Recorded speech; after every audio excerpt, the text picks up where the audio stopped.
So, pagpasok ko po ng school, tinanong po ako ng mga friends ko, "Uy, boyfriend mo ba yan?" Sabi ko ganun. Hindi. Buti naman, sabi ko ganun. Ano na feel mo nun, Eric? Hindi, nung pinakilala niya po akong ganun, hindi niya po sinabi pala sa harap ko. Kumbaga pag umalis na ako, saka siya tatanungin kung sino yung kasama mo. Sa kanya pala ipapakilalang pinsan. Nalaman ko lang po na pinsan pala yung pakilala niya sa akin. Nung time na nag-break na kami, syempre po, namimiss ko, mahal ko, kakamustahin ko siya dun sa mga classmates niya, sa friends niya. Then chinat ko, tapos kumusta na si Andrea, ganyan. Sabi nila, okay naman, ganito, ganyan. Namimiss ko na siya, nag-break na kasi kami. Tapos, kaya pala gulat no gulat sila na nag-break. Kayo ba?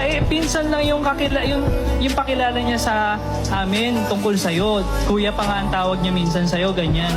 Kaya sobra po akong nasaktan na for almost 3 years na ako yung nagpaaral sa kanya.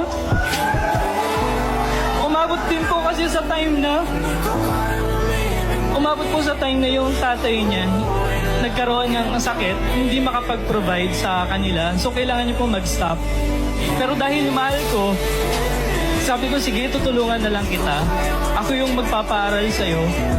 Though wala pa naman pong tuition that time doon sa school nila. Pero syempre yung pambaon niya po, mga financial needs sa school, ako po yung nagpo-provide. Hanggang sa nung nag-college na po siya, first year, first sem, yun po yung time na hindi na ako ganong nakakapunta sa kanila. Gawa nga rin po na ako pa rin po yung nagpo-provide sa kanya. May tuition na po nun.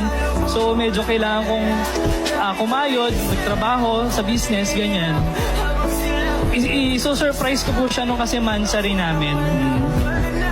Hindi ko po alam pagdating ko, ako pala yung maso-surprise. Na ano? Eric, na ano? Pagdating ko doon sa sala nila, magkahawak sila nung kamay ng lalaki.